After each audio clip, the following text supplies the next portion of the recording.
Welcome to Ghoulish. I am Max Booth, a host, and today on the program I am talking to Alexis Henderson about her new debut novel, The Year of the Witching. Obviously, judging from that title, we're talking about witches, witchcraft, we're talking about religion, we're talking about cults, we're talking about blood, we're talking about how to spell the word witch. Is it witch or is it VVitch? We talk about how to pronounce tome. Is it tome? Is it tomb? Who could tell? I don't know. I still don't know, and I just got done with this conversation. But I think it's tome. It might be tome. I'm leaning toward tome. Yeah. Alexis Henderson's The Year of the Witching. It's a great book, and you all need to buy it and read it and review it. It's kind of a cool companion piece to the movie The Witch. Oh, I apologize. The movie The VVitch. So yeah, check out The Year of the Witching by Alexis Henderson, and also check out this conversation I had with her. It was a fun time, a fun conversation. I enjoyed her company, and I also enjoyed the book. So I hope you also enjoyed this episode, and I know you're going to enjoy the book. Real fast, before we get into the actual conversation, I have a Patreon. So if you like things I do, that's me, Max Booth, the host. If you like the things that I do, why don't you go throw me a buck or two on Patreon? It's patreon.com/PMM Publishing. And that stands for Perpetual Motion Machine Publishing, which is my small press that I run with my spouse, Lori Michelle. Soon to be my only job at the end of August. That's right, baby. In September, I am quitting my stupid hotel job, and I'm going to write and publish and edit, and that's what I'm going to do as a job only. So, yeah, any extra cash you can kick toward that Patreon, or perhaps buy a book or two at perpetualpublishing.com. That helps a lot. Just listening to this episode, downloading, subscribing, leaving reviews on iTunes, that helps tremendously, and I appreciate it quite a bit. Thank you so much. Now, on to today's episode of Ghoulish with Alexis Henderson talking about Witchcraft. Witchcraft.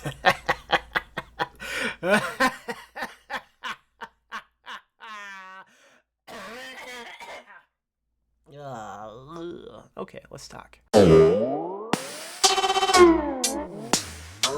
As soon as I saw the title, I thought, yeah, I'm going to read that one. Oh, thank you. I'm glad. Yeah, I changed it like a million times. So whenever someone says the title drew them to the book, I feel relief, because by the time we finally settled on that title, it had so many different iterations of it that I didn't even know what to make of it. How many? What will some of the other titles? Yeah, so some of my other titles were Year of the Reaping, Year of Bone. I think I had Year of Wrath at one point. And then apart from that, there were a million different titles that never actually were stuck to drafts officially, but ones that I considered, at least 20 that were strongly considered, or the book was called at one point, probably all total. So yeah, a lot. Titles were so difficult. I when I'm doing my own books, it's never the title I thought it was going to be. It always changes somehow. Yeah, same. I'm not good with titles, so it's rare that I have one that like sticks to the book through the whole process. Normally, I change them so many different times. I'm so indecisive. Yeah, I just put out a book that takes place in a bathroom, and for the longest time, I just said, "Oh yeah, that's the bathroom book." I actually like the bathroom or the bathroom book though. It's simple, it's clean. I think I picked that up. Ooh, the bathroom book. The That sounds bathroom. spooky. It does. Like the witch book, I would have bought that too. Oh, actually, yeah, I really like that. Very simple, very clean. Yeah, I would pick that up for sure. Yeah, well, because I also love puns, much to the hatred of everybody around me. Something like witch. I don't know. Yeah. Oh, I like that a lot. I actually really like that. So I think this whole episode is just going to be me telling you new titles you can use. Please do give me all the titles because I'm running short on ideas and I feel like I need a few for some like works in progress. So yeah, I'll take them. I think I saw you were already looking at a sequel to this one, correct? Yeah, that is true. So I'm writing it now, and it's going about as well as anyone could expect it to go, given that I'm writing it in the middle of a pandemic, and I just moved. So it's been an experience because I realized that I actually don't really know how to write sequels. I've never done it before, so it's like I'm teaching myself how to write a sequel as I'm trying to write a sequel. Um, Very interesting experience. That sounds intimidating. I good luck with that. Do you do you have a like a tentative title, like the month of the witch? I don't know. Yeah, I do, and I don't think I can say it yet because I think my editor is still debating, but I do have a tentative title. And if the tentative title sticks, it will be the first time that I've titled a book without switching it a million times because that was kind of like the original title that I considered, and it's been the title of the draft. So um, yeah, if that title sticks, then I will have like achieved title success for the first time in my career, like right off the bat. Yeah. I am rooting for this title. I don't know what it is, but I'm on its side. I hope it sticks it out. Thank you. Thank you. Me too. I'm fond of it. So fingers crossed. I just please don't use the same spelling as the movie The Witch, the VVitch. Oh yeah. Oh, I love I love that. And then I feel like everyone like the people who like kind of like the movie, they just use like the witch with the W, but the people who are like the true connoisseurs, like the true fans, they do the two V's. I had to switch like later on because I wanted to be kind of like one of the legit fans and do the double V. I 'Cause had I had never heard anyone say it out loud, and a few weeks ago, my friend said the VVitch, and I said, "What the hell did you just say to me?" what? Why? I didn't understand it. I had to Google it, and apparently it's something like W. At the time the movie takes place, W wasn't a letter, so people just used put two V's side by side or something. Yeah, that's Um, what I read as well. I mean, it makes yeah, sense. It's just it's it funny to does. see still. I guess. I mean, you. I know you've seen the movie. You're a fan of it, right? Big fan. Yeah. Yeah, I have to. I mean, it has similarities to the movie, but also manages to be uniquely its own. I'm talking about the book for anyone listening who is lost already, because I did not set up this question at all. So No, it's like, the movie came out, I think, in 2015. So when did you write the book? Did the movie play like a direct influence on it? yeah. So let's see. I wrote the book after having seen the movie. Um, and I definitely was like inspired. I think if anything, The Witch kind of rekindled my love of witchcraft because um, my interest in these topics like predated The Witch. I have always been kind of enamored with the occult and dark things and the idea of like this dark, creeping, forbidden forest. When I was a kid, I kind of grew up for like the very early part of my childhood in Michigan, and we lived in this house that was kind of on the cusp of this undeveloped stretch of wild.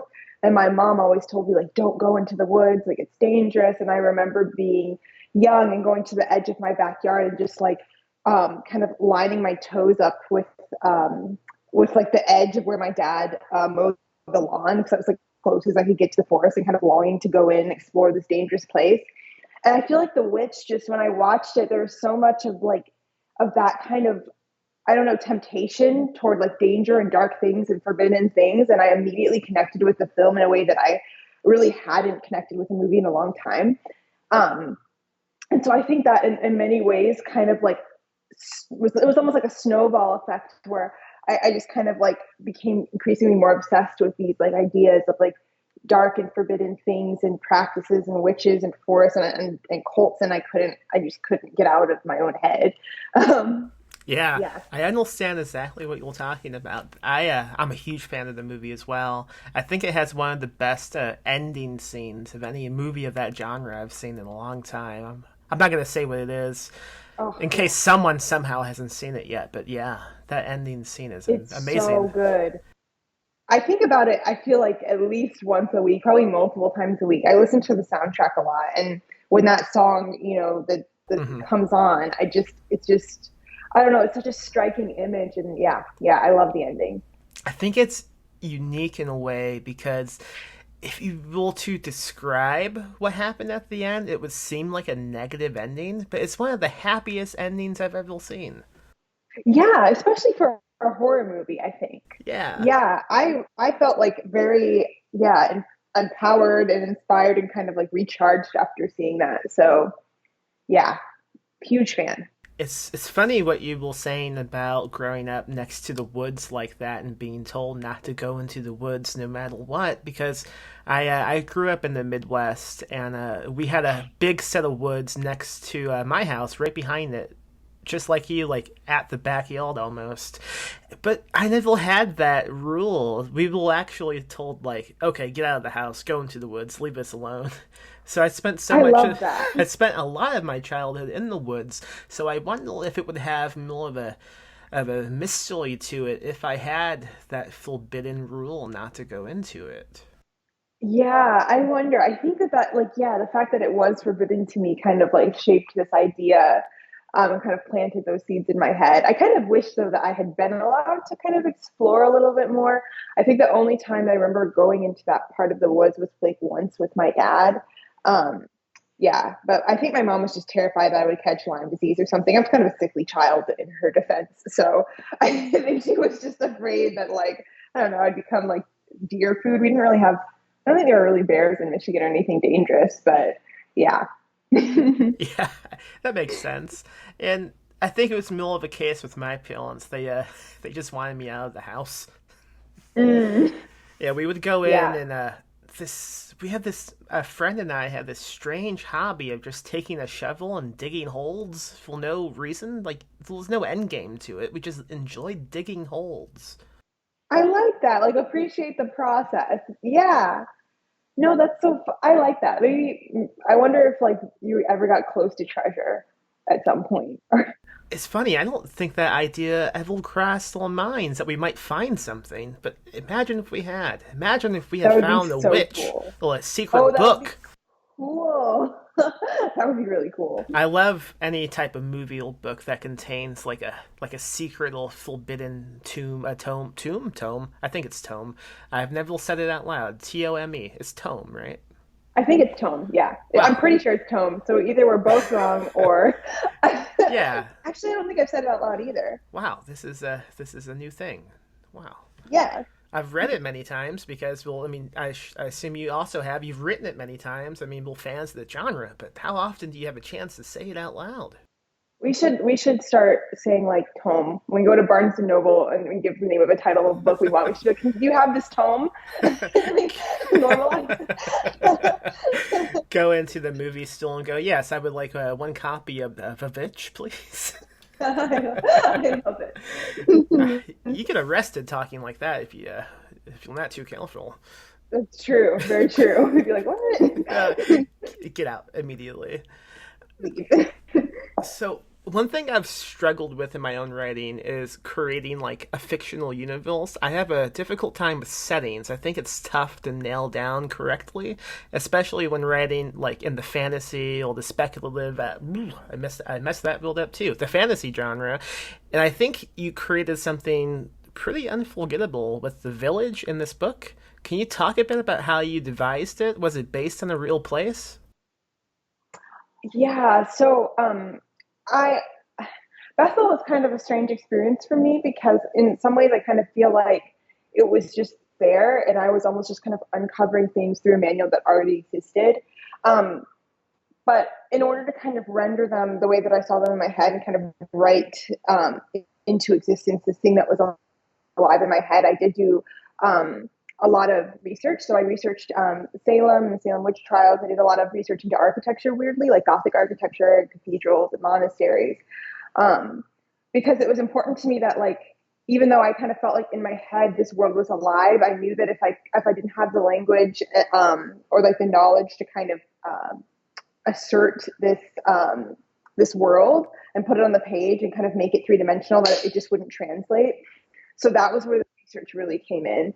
Um, yeah, it was weird because from a social perspective, I didn't realize how sick the world was um, either because I started the book with this kind of naive worldview that was very much shaped by a manual. She's raised in this world that's a little bit brainwashed and kind of doesn't really realize how bad and evil and dark it is. There's a lot she isn't privy to. So there's this kind of natural evolution where I sort of through her eyes, as she was discovering the evil in her world, I was also discovering it too. Um, and so that was also really interesting and really fun. And I think that also kind of solidified this idea that like the world is what it is, and I'm just kind of uncovering it and trying to find a way to kind of make it seem real on the page. Yeah, excellent. That makes sense. And in a way, that also can explain like how someone who is deep into a like who grows up into a cult, how they kind of like realize, oh wait a minute, I am in a cult, and the religion and the society in this book is really similar to a cult, if not is a cult. What do you think about that? Yeah, it's interesting, right? Because it's almost like this thin line between this kind of structure of religion or like systematic religion and government and fundamentalism, and then like cult, which I think almost has an implication of being something smaller, more contained. So I think I sort of think of it as a cult just because Bethel is very insular. Um, but I think, you know, that like for those who are living in Bethel, the system might seem bigger than that, more of like kind of like um, a kind of a bigger structure system of oppression, um, of religious oppression, yeah, political oppression. So, but to me, it's very cult like. I think that there's just cult like has this kind of like there's like a creepy, eerie vibe, and I think that Bethel and the Church of Bethel definitely has that. So yeah, I think of it as a cult. I'm strange. It's an odd statement to make, but I'm strangely a fan of cults. Meaning, I like reading about them and watching things about them. I'm not pro cult by any, by any stretch, but maybe I look for it immediately when I'm reading something. So, also like you, I mean, I just thought, yeah, this has to be a cult. Yeah, I don't know. for Did you sure. did you grow up religious at all?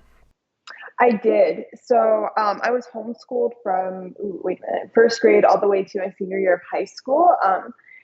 And yeah, during that time we had like some brushes with like more extremist wings of like Christianity, and some of those experiences definitely inspired or kind of informed the year of the witching.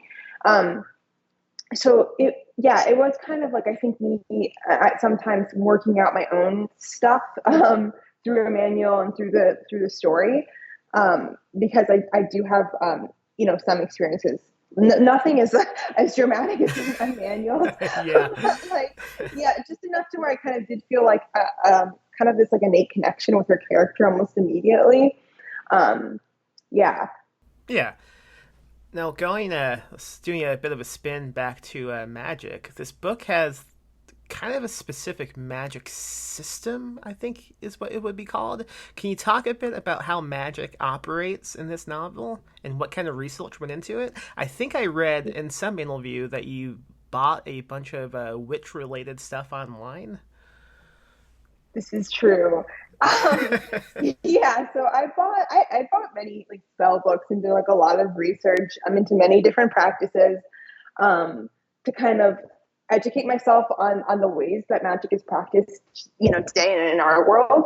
Um, from the beginning that I didn't want my magic system to be directly inspired by any like one practice or faith, um, because I think it was just kind of like a respect thing, and also this idea of like, you know, not trying to pretend that I completely understood these practices enough to where I should be the person to tell that story and kind of explain them on the page. So I kind of took in broad terms inspiration from like different practices and around the world. And then when it came to establishing my own magic system, I kind of found myself leaning toward this like very very common I think fundamental idea for magic, which is that like magic has some sort of cost, and so that in order to access magic, you have to like sacrifice something.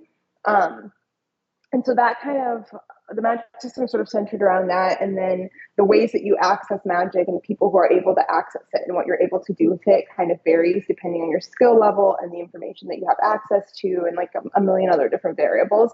But yeah, I think what I was really attracted to this idea of like giving something in order to get something, and yeah, that sort of stuck with me as I was working through the magic. And I also noticed that the theme of blood plays heavily into this book, as well as sacrifices and what like types of costs and giving and taking. That's true. Yeah, I'm just like I just love blood. It's weird, but I just like I guess we all find ourselves in this horror genre for a reason, and I think that blood is so it's just there's something almost like so cinematic or theatrical about it. I think it's kind of like a base level. I think that there's just something so striking about it. I'm thinking of like it's some like a nosebleed even or something like that. Like it's this bright, brilliant red, and I think I was kind of drawn to the imagery in a very superficial sense, but I also think that blood, kind of across cultures and in all places of the world, there's like this heavy symbolism behind it. Um, and so yeah, I knew that I kind of wanted blood to represent many different things and kind of represent many different things, but also kind of connect them all in this world. So, um, Emmanuel gets her first period, and when she bleeds, she becomes a woman. But then there's this idea of women and womanhood kind of in itself representing sacrifice, and the blood sacrifices of like that the officials of the church make in order to appease God. Um, yeah, there's like so blood kind of represents something different in each of these factions of the world, but it also kind of unites them and makes the whole, I think, magic system feel more cohesive. Yeah, I I understand. I agree. Blood is strange. I mean, we walk around with blood inside of us constantly, but we don't think about it. We're just these big sacks of blood, basically. Right, bobbing around, yeah, like water balloons. I've often been called a model balloon, so that makes sense. Feel like a water balloon, like sentient water balloons, like trying not to get poked on things. Yeah, Yeah, I try running through a thorn bush and see how much blood pokes out of you. yeah, that would suck. It really is kind of like a funny thing to think of. Like, yeah, we're just kind of like objects that hold blood, and that like the fact that we're like just kind of being contained by like skin, but like on the inside is just yeah. Yes, maybe it isn't as disgusting as we tend to think it is. I don't know. Like you said, like noses bleed all the time, and it's always made to be this big deal. But it's like it's okay. I have plenty left. It's It's okay. true, and we all have it. So why not talk about it? Yeah, yeah, I Yeah. agree. Well, we hope we have it. Imagine someone trying to take some blood from you, and they realize, hey, wait a minute, this body is fake. Ooh, that would be scary. Yeah, like there's just like secret people walking around with no. I guess the vampires. Yeah, Yeah. this is like the basis of a good vampire novel. Oh, if I was a vampire and I got my victim and they didn't have any blood in them, I am taking them. I'm taking them back. I'm getting a refund. For sure. Like I need another one. Swap this human out. It's defective. That's why you save receipts always. Exactly. That's the lesson learned from this. What originally got you interested in witchcraft? Oh, that is a great question. I think in some ways it was my religious upbringing. I think, we're all kind of fascinated by things that we're told are bad or evil or wrong. There's a morbid curiosity. Um, so I think that was kind of the initial draw. And then later on, as I kind of grew up and matured, I think that my view of witches changed. I kind of before thought of them almost as like, villain caricatures are always bad. They represent, like evil witch and fairy tale type things. But as I grew older, I first of all, I learned more about magic as like a real practice and a real faith. And like the craft of magic, and I respected that, and I felt that was like kind of fascinating. But I think I also kind of appreciated more what witches represent, which I think is often just kind of women in defiance or women who kind of possess rage and wield it to kind of achieve, whatever it is that they want, or kind of um, access power that may not have been available to them before. So um, yeah, I think as like adult me kind of is drawn to that iteration of the witch, like yeah, and what it represents for like female empowerment and also just kind of like female rage and women doing whatever the hell they want to do. Absolutely. I love in the witch fiction that I've read and seen, the seduction of it, of like something calling to them, like much in the movie The Witch, and also in this book, there's that seduction of the woods, and that's extremely cool, I think. Yeah, yeah, I love that. I think um, playing with that idea of like temptation is just so fun and it's intriguing, and there's almost like a romantic will they won't they sort of vibe that I find just really really fun to explore. Absolutely. Lilith is a character in the book who folks will most likely recognize by name, but I think the rest of the witches will completely your creation, right? Yeah, so I took some biblical names. I think yeah, a lot of the names in the book are inspired by like yeah, they're biblical, but they're my own creation. And I kind of yeah, I they just kind of appeared to me. Um, and I think I was in a way kind of seduced by them the way that Emmanuel was. So Yeah. it was kind of like the same temptation or flirtation, and I was like scared of them, but also so intrigued that I wanted to kind of pursue them and figure out what their story was and how they fit into this world that I was creating. I like I said at the beginning of the episode, I'm not done with the book yet, but I am loving it a lot. And one thing I do like is how brief the witch stuff is so far and while I'm reading that.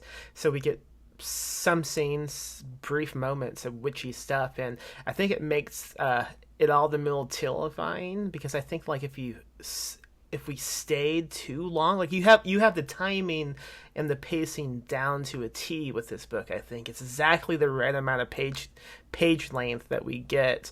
And there's a scene early on in the book I'm thinking of when she goes into the woods for the first time chasing the ram. Is it the ram? Yeah. Yeah, and well, that scene is what I'm talking about specifically. I found that quite unsettling, but also I did not want to leave. Thank you. First, I thank you for like the comments on my pacing too, because I fought for that so hard. That was a whole process with my editor and agent, like to edit to make that just right. So Yeah, it feels good to be like praised for it. Thank you.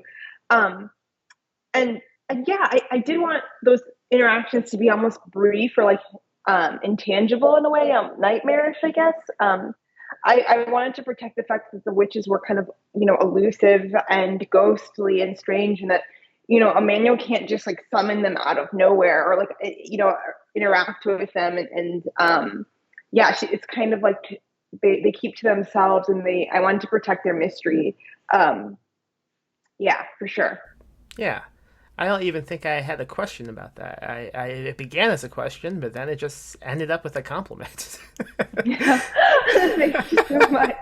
I'm Yeah, asking, and I'm like, yes, people like it. Yeah, there's something I think like we all like, all authors know that feeling like when someone compliments something and you're like, oh, cool. It's like any compliment is a good compliment, but when someone compliments something that you struggled with or fought really hard for or like weren't sure that you nailed, it comes with this like rush of like happiness, but also relief. Like, thank God, someone I fought noticed. for that that thing, whether it's like pacing or character.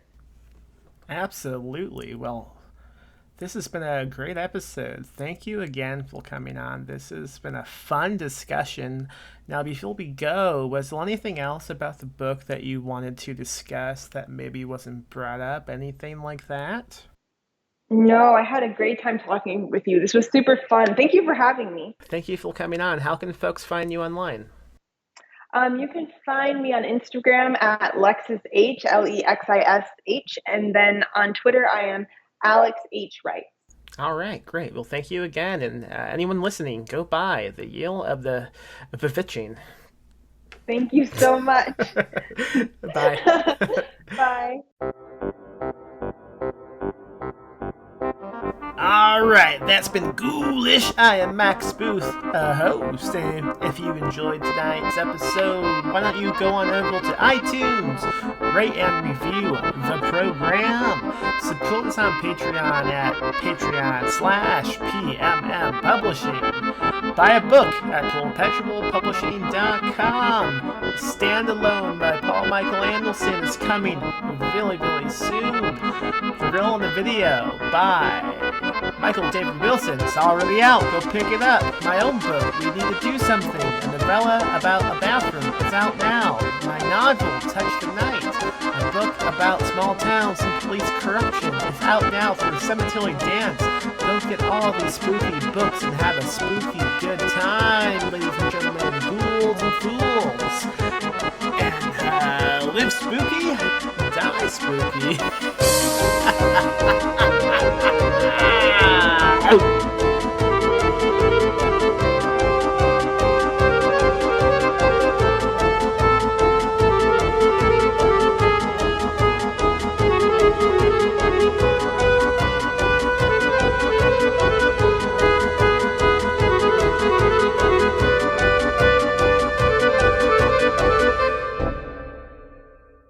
Live spooky, die spooky.